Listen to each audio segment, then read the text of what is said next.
wake up. It's time to do our podcast. We almost slept through it. Let me sit up. Good morning. Good morning. It's podcast time. Yeah, we got to do our podcast today. Do we have any stories to tell about this? So, you remember that Mad About You episode? So, this is a sitcom from the early 1990s with Paul Reiser and Helen Hunt. They were Paul and Jamie Buckman, just a young couple and living in New York City in their adventures. And Paul goes into for a sleep study. He's having trouble sleeping at night and he doesn't know why. So he goes to the sleep clinic and they do a sleep study and they can't find anything. And eventually they're like, maybe we need to do it at home, in your natural environment.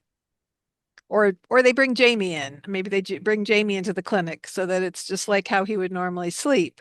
And so they bring her in and only to find out the reason Paul's having trouble sleeping is Jamie's sleep beating him up. So I found the sleep study. So it's kind of funny because, he thinks he's having trouble sleeping only to discover that she's beating And she's on really, him. really beating him up too. It wasn't just a plaything. It was ah, So this well, is Gina. and this is Don on this sleepy afternoon. And this Why is, don't why don't you sit up, Don? I guess I could, and this is podcast number 183. And today we're talking about, and I'm calling it sleep tight, maybe not. Sleep And we're going to tight, be maybe talking not. about sleep issues and about Bef- seniors dealing with sleep issues. And Before we get into that, I got a few jokes. okay, Um, Shoot, where'd my jokes go? Hey, Don, do you know why I stay up late on weekends? besides work, no. Because sleep is for the weak. Okay, What's huge and gray and sends people to sleep? gray and sends people to sleep. I don't know. A hypnopotamus.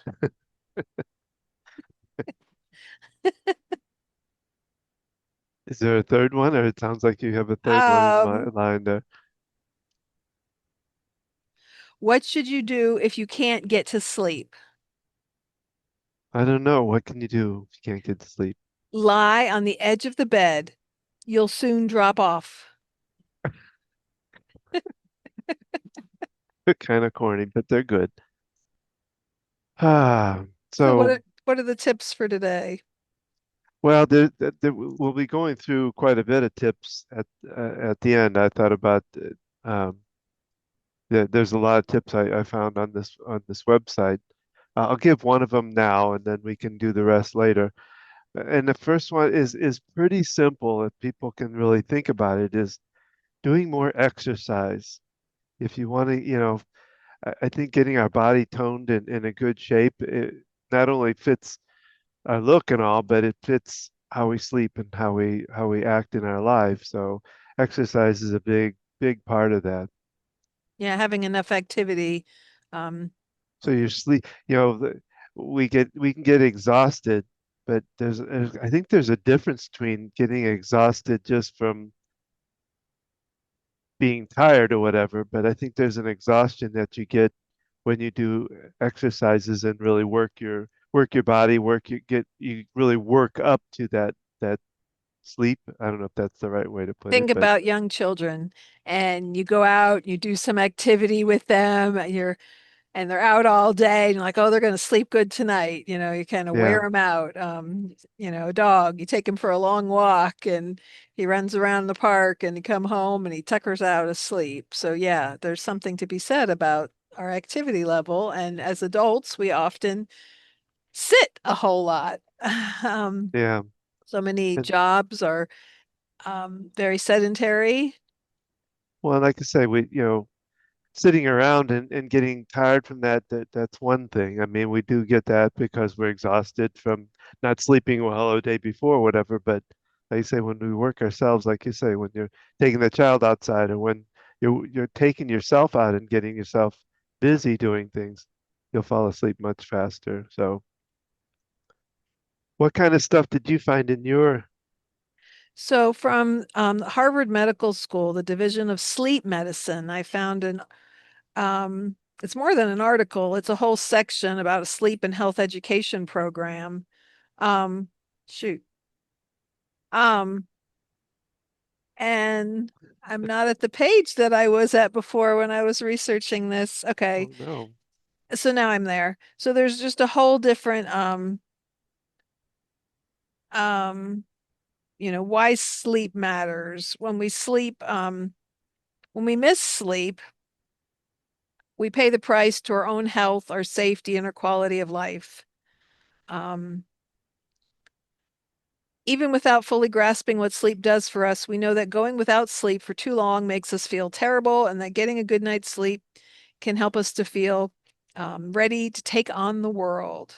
So, scientists have done a lot of studying over the years um,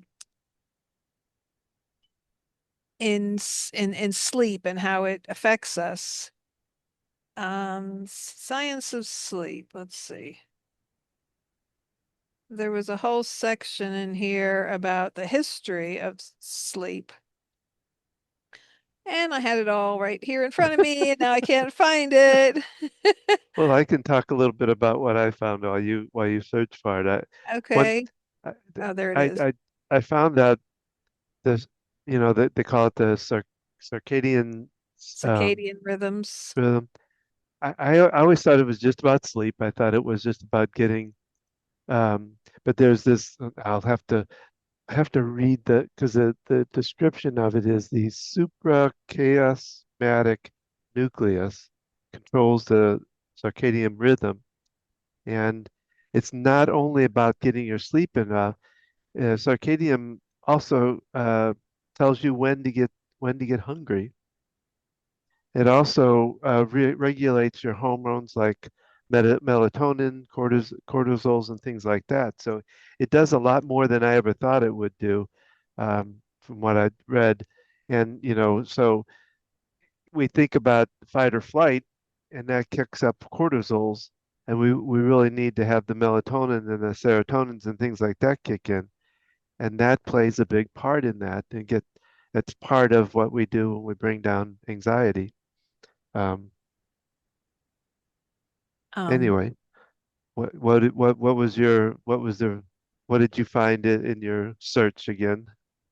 so what I found interesting is there's a historical perspective of sleep, kind of a cultural and historical perspective, and there's a timeline, and it starts with get this to scroll. It starts with it's a timeline history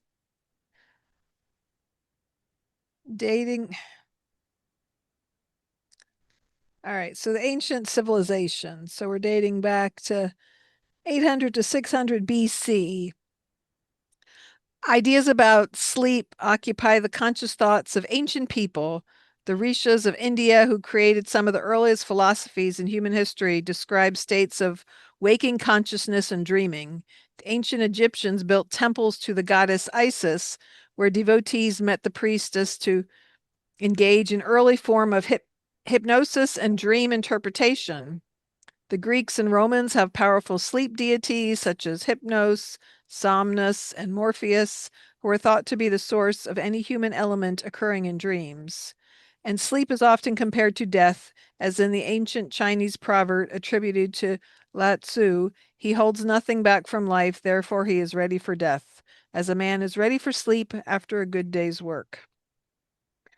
And you kind of can jump through history on this timeline, and it talks about the age of enlightenment from 1600 to 1799. um, and they begin to debate, what is the source, what is the cause of sleep. Shoot, I just hit back. What is the cause of sleep? I don't think I got enough sleep last night. um,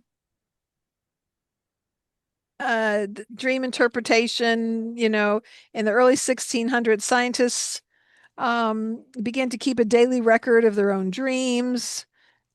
Sleep is often less intellectual exercise and more an exercise in futility. Um, so they just talk about, the history of what they felt sleep was about. They, for a while they didn't understand what caused sleep. They thought it was a lack of oxygen and change in the chemicals in our body that caused us to fall asleep. It wasn't until I think the early 1900s when they had new technology and instruments to do a little bit more scientific research on sleep that they began to understand the neurological research showed began to show the explanations of sleep and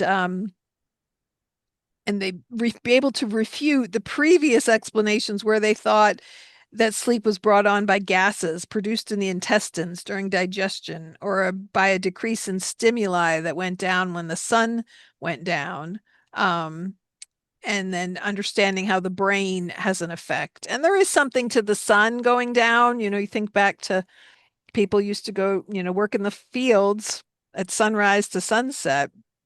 So our body naturally produces melatonin.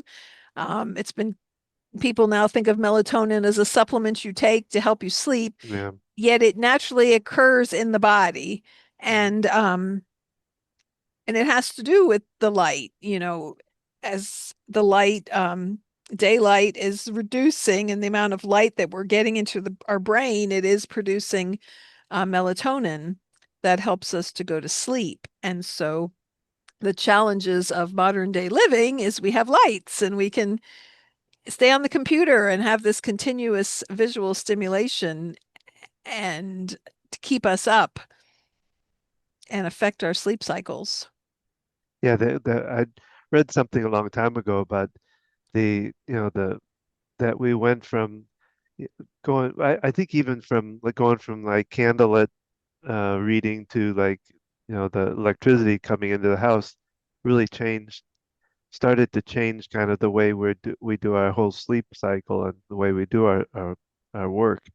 Um, but they talk about, we was talking about the circadian rhythm, and they talk about it, as you get older, it, you actually have what they call it the phase advancement. Your circadian shifts goes backwards. I call it backwards. They talk about moving forward. In other words, you get sleepy much earlier in life and wake up much earlier. And it's kind of part of growing older. But and we see this all the time. Your dad used to fall asleep kind of pretty early in the evening. And And be wide awake at 4 or 5 a.m. There's also, you talk about infants, they sleep 20 hours a day. As they get older, their amount of sleep is more like 12, and then 8 to 10 through the teen years, and then it says as adults typically 7 hours of sleep is enough. And then once we get past age 65, a lot of times there is like a mosquito flying in front of the screen. We need less sleep. And again, this is different for different people as far as amount of sleep that we need to feel rested. Um, well, they talk about in this article I read that was they kind of put it as a little bit of a myth that we need less sleep as we get older. So I'm not. It's I don't know. I mean, I've always been pretty much 6 hours has been kind of my not my limit, but it's been kind of what I've built myself on all my life, and it hasn't changed. It doesn't seem to have changed as much when I got older. I don't know. one thing I was reading about is that when we're younger, we stay up late, we push ourselves, but then we have to get up early. So we're not getting the amount of sleep we really need. And so then we're tired versus when we're older, we can go to sleep in a more natural um, I guess because are you talking about You like don't, if we we've don't have, retired or yeah, that you we don't have the pressures of having to get up for, particular reason, and that you often are, well they um, talk about here in retirement though the problem with that shift and with some of the other stuff we sometimes change our way of we try to change our rhythm you know and we don't keep it in very good balance. They really talk about setting a time and following that time throughout even as you get older. yeah, So all the studies and things. I know one of our kids went to a sleep doctor. They had trouble with sleep, and there was a lot of regimen. Going to sleep at the same time, waking up at the same time to help your body have that rhythm. I know they also talked about only sleeping in the bed, not sitting there doing homework or, other things yeah. to keep the bed as a place you sleep. There were enough number of different things, and I think it really helped our child. They didn't like how early was recommended going to bed, but there is something to be said about the rhythm of that and feeling rested.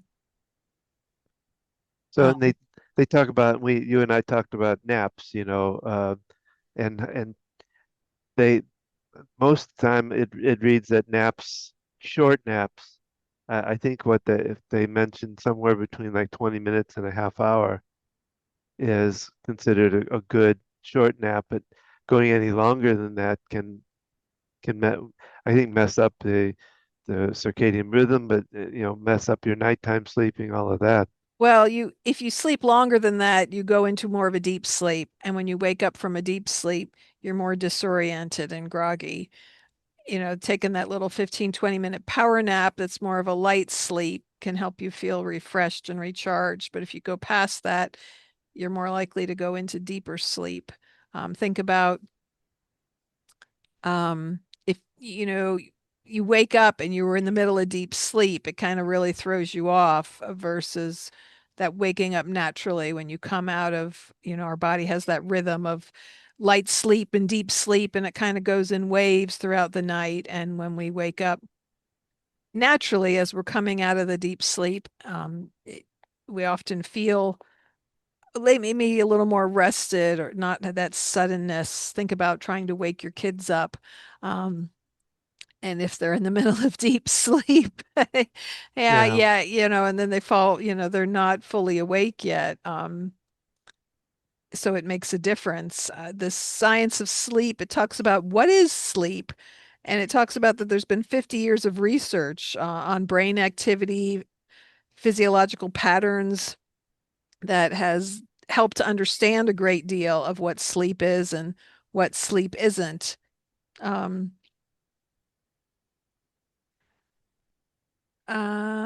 You're still um, trying to scroll. the changes in depth and definition of sleep, sleep patterns, characteristic of sleep, natural patterns of sleep, talking about sleep labs, sleep studies. Um, this talks about sleep and aging. Um, Depending on our ability and opportunity to sleep, we may not always get the sleep we require. As we age and undergo a variety of developmental changes, our sleep patterns can change as well. Um, Well, so there's a whole list, and I can go through them. But one of the interesting ones I found was there's one called REM sleep behavior disorder, and they talk about most people they don't move when they sleep, and we kind of it kind of brings up the mad about you thing, but this REM sleep behavior disorder, people act out their dreams. They literally move it's around. They do common the in Parkinson's. Oh, is it really? Yes, yes. My dad used to do that a whole lot. Actually physically do the different things he needs to do and move around and stuff like that. Huh. Yeah, But he was having issues with falling out of bed. okay. Um, the other Well, things, go ahead. I just on that note, sleepwalking, sleep talking, sleep terrors. I know when our oldest was young, he'd wake up in the middle of the night screaming, and he was sleeping on it was a regular bed. It was low though, and he'd climbing the walls, and Oh. kind of screaming out, and we had to kind of wake him up and get him back asleep. He also did some sleepwalking. One time he came down, we didn't know he was really asleep and coming I down the forgot about that. stairs, and we had to turn him back around and tell him to go back up to bed. Um, and my sister tells a story of she had a sleepover with friends, so I was less than 9, and they're in the living room goofing around, and here I walk and I'm trying to go to the front door and I'm trying to exit, and apparently I was sleepwalking and I kind of startled and scared them. Um, Well, my brother Vern used to. I don't know if he still does it. I doubt it probably at this age, but when we was younger, one time I came home. I came home from a date. Like I think it was like 1 o'clock or something like that, and he had moved back in after that. I think that was after my father died, and he was sleeping at the room right there by the living room. And I came home, and as I came out, he came around the corner from the room, and he stood there, and he was like, got down kind of in this, I don't know if what I'd call it, like a kung fu kind of fight, and said, "You stop right there," and I'm like, Vern, I'm trying to wake him up, and he's like wanting to almost attack me, and I finally did wake him up, and got him back to bed, but that was one of his many different adventures out that he did.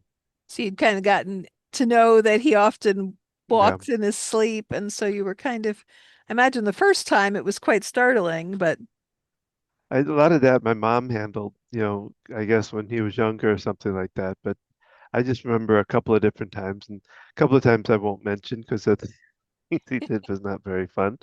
Um, so we won't go into that. But yeah, I get the sleepwalking thing, and I don't know if there's anything that really you didn't look up anything as how what kind of if there's something that caught. I guess it'd be that sleep disorder kind of behavior. yeah, I actually, I didn't look into it.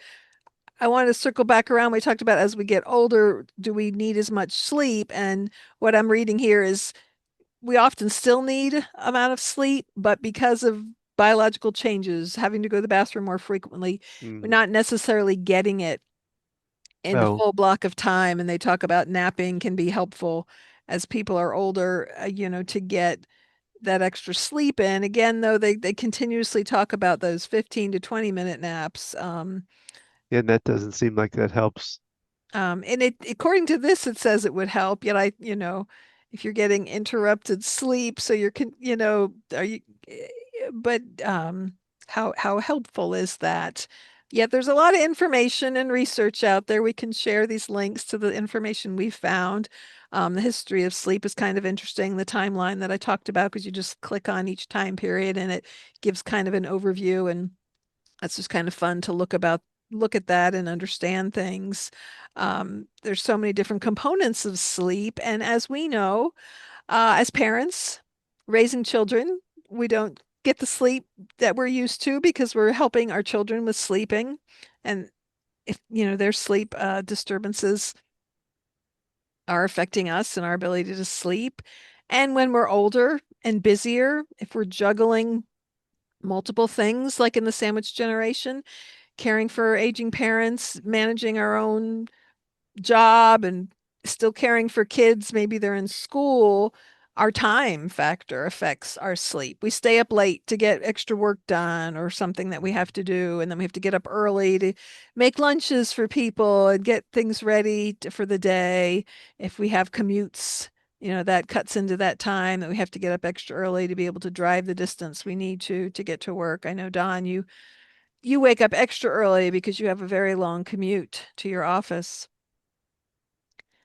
And To my office. My office is in the other room. that was a joke, Don.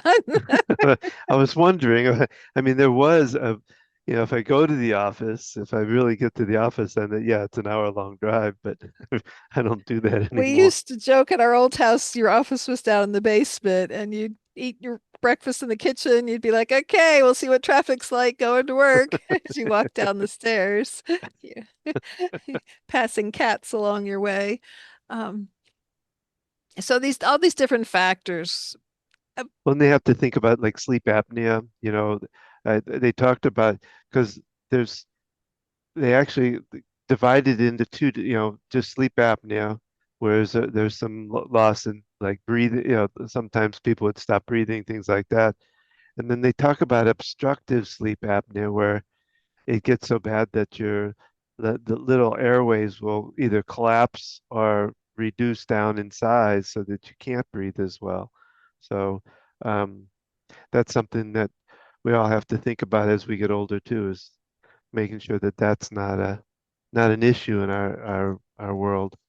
And we talked about the urination and all that. We've been through that and the pain, when uh, you just regular pain as you get older, let alone if you like one time, I messed up my shoulder and that was extra pain that I had to deal with. Um, but so I guess what we unless you have something else, I talk about the tips that they put out there. Oh yeah, I've got some tips here too, so we can bounce Okay. back and forth on our tips. Well, since I already gave one, you go Avoiding first. caffeine, alcohol, nicotine, and other chemicals that interfere with sleep. And I talk about caffeine is a stimulant. So cutting off the time of day that you take these substances, if you have a lot of difficulty, really reducing the amount. People often think alcohol is a sedative, but it's really not. It's a stimulant. And it really contributes to poor quality of sleep. It increases the number of awakenings generally during your sleep. Um, Yeah, because there's a big difference in, getting a good deep sleep versus just like you say, that up and down constantly doesn't help any. Um, they talk about reducing bedroom distractions, and there's, television, there's computers, there's well, you could if you really want. I just had a client that had electrical issues. They didn't realize it until they really got into it, but and he literally turns his electricity off at night, wow. and he says he now sleeps so much better He than he's shuts the ever. power off to the house. Yeah, Wow. How, and that how did the refrigerator survive?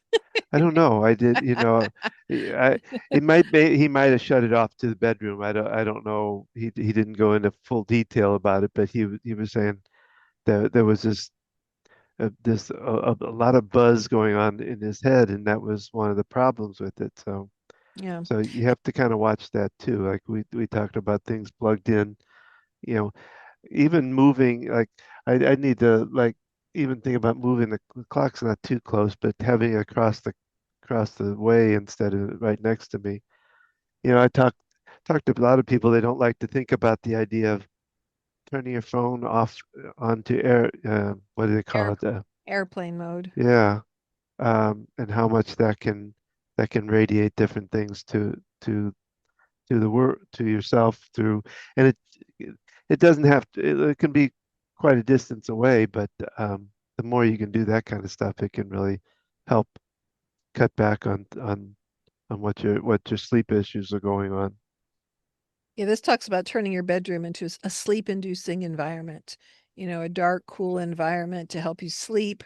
Using something like a sound machine where you have white noise. Now you can pull an app up on your phone, but they make specific sound machines that will play ocean waves, different sounds, rain sounds. We kind of alternate between those sounds. We play it on our Google Home now. We used to have an actual sound machine. It's also helpful.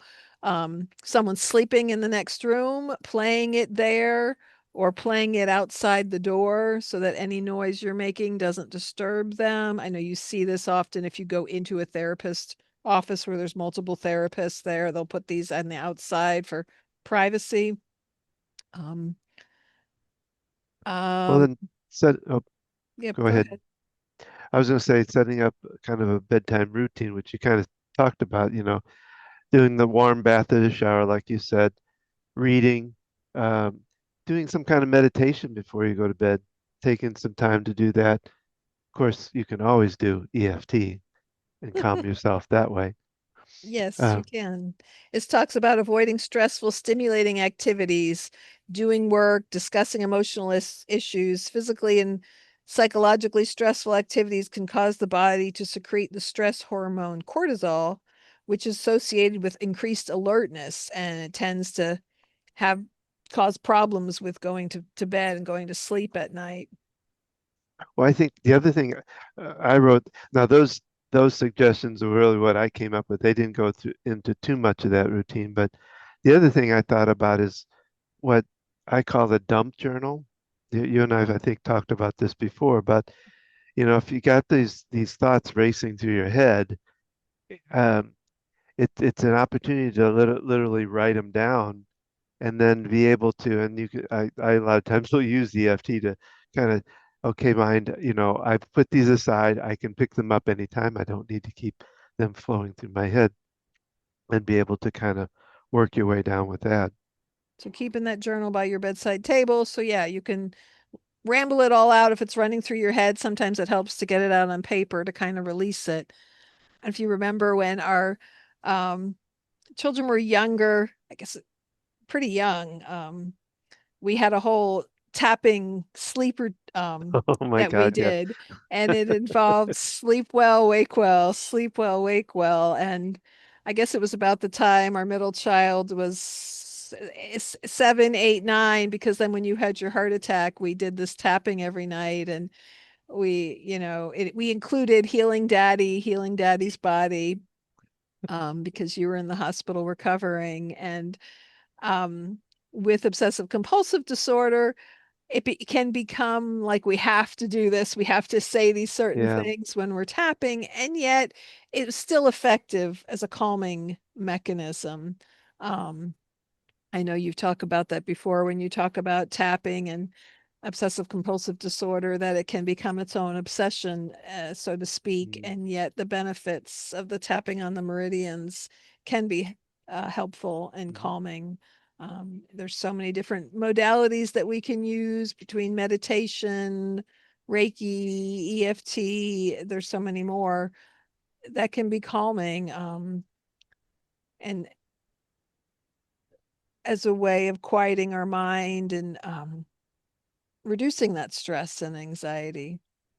well, the one of the thing they the last thing they talk about here in the kind of the tips part was keeping the bedroom safe, and they don't really go through it, but I thought this would probably be something you could probably, because it's really about the whole house being safe, but especially in your bedroom, you know, uh, things like watching out for rugs on the floor that could cause tripping, you know, cords hanging out, which we've got some of them hanging out ourselves. Um, Other types of furniture, being careful. Like we even have a corner of a table right here which got kind of an edge on it that if we fell out of bed, which I don't think I'm going to have happen, but we have to watch for those kind of things too in what we do to keep the safe place for us to be able to move around if we need to go to the bathroom and get up. They talk about keeping a light next to the bed. Um, they talk about keeping a phone. This was an interesting one, is keeping the phone next to the bed, which is kind of because I think, I don't know what the majority of people now still have regular phone, line phones. Everybody's pretty much got their cell phone. So, but I think if I'm not mistaken, with the phone, it can still, even if you have it on silence or safe mode, you can still dial like 911 if you need to. I'm not, I'd have to look that up. I didn't think Yeah, about I'm that. pretty sure even most cell phones, even if you're not connected to a service, you can still dial 911. Um, but check that out. Yeah, thinking about sleep as we're aging, if you're caring for an elderly person or looking out for their needs, unfortunately, getting up and going to the bathroom in the middle of the night is often a cause of falls Oh my God, yeah. for many reasons. You're groggy, you're sleepy, the lighting is poor, tripping on something, walking in your bare feet or slippers, depending on the surface of your floor. Um, and then So yeah, having low lighting, so a really soft, low light can be helpful so that it's not pitch black, especially if you know, where the bathroom's at, and that to give you a little bit of a pathway to get there. The throw rugs and other things on the floor can be tripping hazards. The other thing is if we're waking up and we're rushing because we got to get to the bathroom, which our bladder control can be challenging as we get older. And if we wake up and we really have to go, you're jumping up out of bed quickly. You can have some dizziness from getting up too fast. There can be a lot of factors um, that go into getting to the bathroom safely at night. If your loved one has a walker, even if they don't use it all the time, having it right there by the bedside is an excellent way to give some extra support. Um, I often tell people as they're working towards weaning off, something like a walker, maybe after an injury, is still using it at night going to the bathroom, having that bit of support. The other thing is if someone's living alone, having a either your cell phone, if they use a walker or something, having a bag where it's attached to it and connected to it, because if you go in the bathroom and you fall and your phone's in the other room, you're not going to be able That's to true. contact somebody. And that's where those life alerts and different call buttons that people wear can be so helpful, because it's something they wear for people who are more up to date with modern technology, wearing a watch that detects a fall. I know that there's pendants that they use where I currently work, and if it hits the floor, it goes off, and someone comes on and says, we detected a fall. Do you need 911? There's a company that monitors that. So having a way for people to call out for help and having a system in place. Um, because often if people have these pendants, they take them off in the bathroom, they take them off to shower, they don't have them on at night. So having something within reach and thinking about, can I get to it if I'm on the floor? Well, cool. I think I've got myself kind of finished up with what I've researched. So um, I guess just kind of thinking about what we've kind of talked about is we hit a little bit on the history, kind of figure out I was interesting about the history is I didn't really think about them thinking about some of this stuff, thinking about dreaming. I just don't think about that. I think, oh, it's all in the modern age where we got this, but they've been dreaming about this and thinking about this for many, many years beyond us. And Um, understanding it. There's a few more tips here on my article. okay. Um, it says, don't be a nighttime clock watcher, staring at your clock in your bedroom. If you're having difficulty falling asleep, turn away from the clock. Don't be staring at the clock. Just gets you Um, mad. if you can't fall asleep in about 20 minutes, get up and engage in a quiet activity like reading or listening to light music, but using dim lights and then returning to bed. Using light to your advantage, natural light helps keep your internal clock healthy with your sleep wake cycle. They talk about a consistent sleep schedule, as we've touched on. Um, and then it says nap early or not at all. It says if you're going to take a nap, you need to take it earlier in the day, before 5 p.m. for sure. Um, Lighten up on evening meals. They talk about not eating a heavy meal close to bedtime. We think about in some other European countries, they eat their big meal in the middle of the day. And they might even take a nap then, and they eat something lighter in the evening. Um, Balance your fluid intake, drinking enough water so that you don't wake up thirsty. But if you're drinking a lot of water right before bed, then it can cause you to wake up to go to the bathroom. So thinking about getting that water intake earlier in the day. Exercising early. So you don't want to be exercising right before you're going to bed. Says trying to finish your exercise at least 3 hours before bedtime or work out earlier in the day. And following through on these sleep routines to because there's so many different things like restless leg syndrome, sleep apnea, narcolepsy. If you're having other issues beyond this, it's, seeking assistance and finding usually a neurologist, someone who specializes in sleep disorders and sleep studies to work with to help you with your sleep because there can be multiple contributing factors. So something to think about as we all start to age out some here, and we want to think about how we can use those tips that it gives to actually kind of help us to increase our ability to sleep and sleep um, with good function. Is that a good way to put it? I don't know. Getting a good restful night's sleep so that we can function well. Yeah. Um, yeah, because you can sleep and not feel rested in the morning. And there's so many different factors. We didn't even touch on how excessive sleep can be a sign of depression. Um, there's so many different, we think about we're getting over COVID here at the house and how we need extra sleep when we are sick and our body needs sleep to heal and just for restorative purposes. And so we need extra sleep when we're not feeling well, and how important that can be. And sometimes it's a matter of mental exhaustion. You're caring for people, you're busy with all kinds of, there's Mm. extra stressors going on in your life. We often might need more sleep in those time periods when it's often harder to get more sleep because of everything going on. You have extra responsibilities happening, and finding a way to maybe those taking those little naps can be powerful.